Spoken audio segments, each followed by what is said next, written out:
When you look at how championship rosters are built in today's NFL, you quickly realize that you can't pay everyone.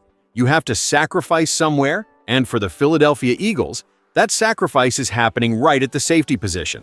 Howie Roseman and the front office are currently spending a meager $8.04 million on their entire safety room, which ranks dead last in the National Football League.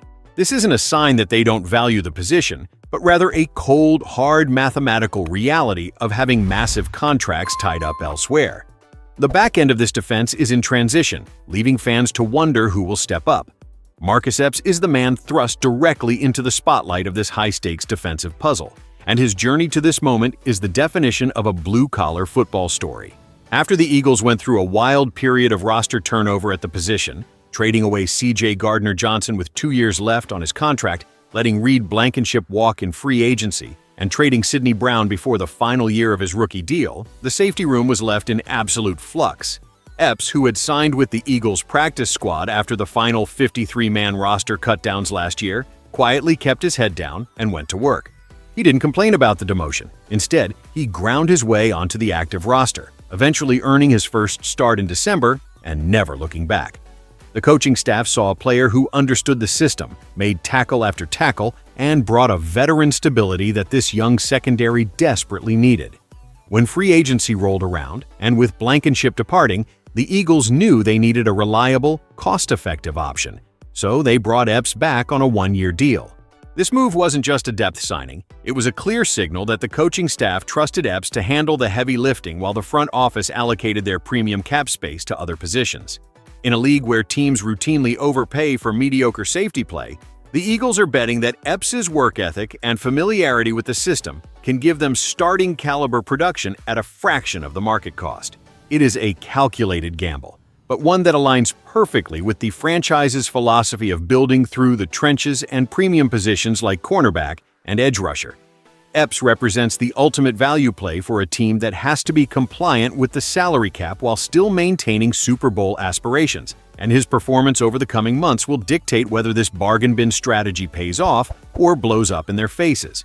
This roster management style requires a high degree of confidence in your scouting department to find those diamond-in-the-rough players who can perform under pressure without demanding top-tier money. And Epps has proven time and again that he is exactly that kind of reliable, low-cost asset. With one safety spot firmly locked down by young stud Andrew Mukuba, who the Eagles drafted high last year and who played well enough on his rookie contract to secure his starting role. The battle for the starting job opposite him comes down to slim pickings, making Marcus Epps the clear frontrunner. The other names in the mix, J.T. Gray, Michael Carter, and 7th-round pick Cole Wisniewski, all have their strengths, but none possess the specific combination of starting experience and scheme familiarity that Epps brings to the table. This sentiment is echoed directly by Eagles defensive coordinator Vic Fangio, a man not known for handing out unearned praise.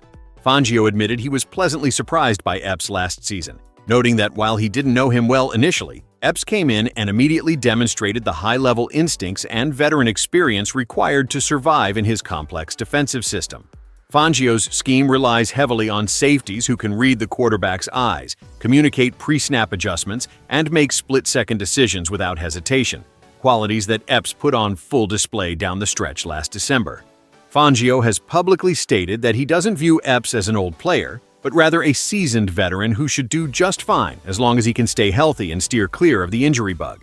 For a defensive coordinator of Fangio's pedigree to express this level of comfort with a former practice squad player speaks volumes about Epps' football IQ and preparation. It shows that while the national media might look at the Eagles' safety spending with skepticism, the coaching staff sees a player who punches well above his weight class and fits the defensive identity they want to establish. Epps' ability to secure this starting job isn't just about beating out late-round rookies or special team standouts. It's about validating the coaching staff's belief that instincts and preparation can overcome a lack of high-priced pedigree on the back end of the defense. If Epps can maintain his health and continue to show the same level of consistency that pleased Fangio last year, he will not only secure his place in this defense, but also provide a massive return on investment for an organization that desperately needs its low-cost players to outperform their contracts. The Eagles are also in a unique position where they can afford to take this budget-friendly approach at safety, because of the absolute war chests they have built at the cornerback position. When you have a premier cornerback trio consisting of Quinion Mitchell, Cooper DeJean, and Tariq Woolen, you can shield your safeties from a lot of unnecessary exposure and playmaking pressure. In fact, the presence of Cooper DeJean adds a fascinating tactical dimension to this entire safety equation, as the versatile defensive back is expected to play safety in base defense. This chess move by Vic Fangio solves two problems at once. It keeps the highly talented DeJean on the field at all times while providing extra coverage support alongside Epps on early downs. This defensive flexibility means Epps won't be asked to carry the load of a traditional highly paid free safety who has to cover the entire field from sideline to sideline. Instead, he can play to his strengths, focusing on physical run support, sound tackling, and keeping the play in front of him while the premium cornerbacks handle the high-flying passing attacks of the NFC East. This is the exact kind of roster construction that smart NFL franchises utilize to maximize their salary cap efficiency, allowing them to pay their top-tier pass rushers and wide receivers while getting highly functional, complementary play from their safety group. For veteran football fans who appreciate the chess match of roster management, this is a masterclass in compromise. You simply cannot have Pro Bowlers at all 11 positions on defense, so you prioritize the players who can disrupt the passing game directly, the edge rushers and the cover corners, and trust that a disciplined veteran safety like Epps can keep the top on the defense and execute the scheme without making critical mistakes. It is about understanding your team's identity and masking your weaknesses with elite talent elsewhere on the field, a strategy that has defined the Eagles' front office philosophy for years and continues to guide their decision-making process as they prepare for another deep postseason run. However, just because Epps is the front-runner today doesn't mean Howie Roseman is done tinkering with this roster. As we all know, the Eagles' front office is never truly satisfied. Epps is going to get a long, hard look by the coaching staff this summer during training camp, but history tells us that Roseman is always lurking in the shadows, waiting for the right moment to strike.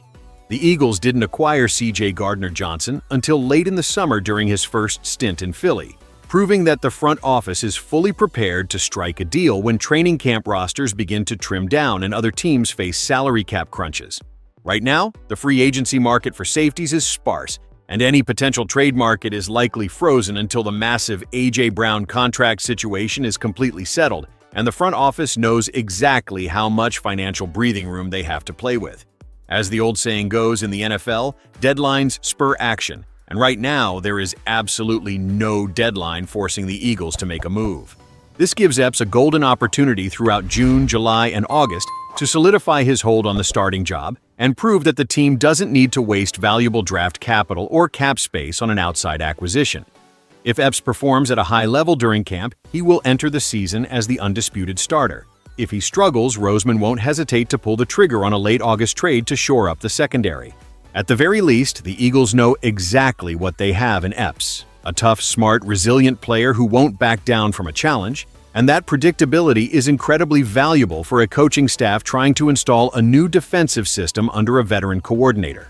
It is a win-win scenario for the organization, allowing them to evaluate their in-house talent thoroughly while keeping their options open as the season approaches. Ultimately, the Philadelphia Eagles are playing a high-stakes game of financial chess, and Marcus Epps is the crucial pawn they are relying on to protect their king. By keeping their safety spending at a league-low $8 million, they've managed to load up on elite talent at premium positions, giving Vic Fangio the weapons he needs to build a dominant, aggressive defense. If Epps can build on his impressive performance from the end of last season and stay healthy, this budget-conscious strategy could look like pure genius come January. But if the back end of the secondary falters, the pressure on Howie Roseman to make a panic move before the trade deadline will be immense. Now, I want to hear from you guys. Do you think the Eagles are making a massive mistake by spending so little at the safety position? Or do you trust Howie Roseman's blueprint of prioritizing the trenches in the cornerback room? Can Marcus Epps hold down the fort and prove he belongs in the starting lineup for a championship contender? Or should the front office already be working the phones for a late summer upgrade? Drop your thoughts in the comments section below. I read every single one of them. If you appreciate this kind of no-nonsense deep dive football analysis, make sure to hit that like button, subscribe to the channel, and turn on notifications so you never miss an episode. We've got a long summer of training camp battles ahead of us, and we'll be right here covering every single angle. Thanks for watching, gents, and I'll catch you on the next one.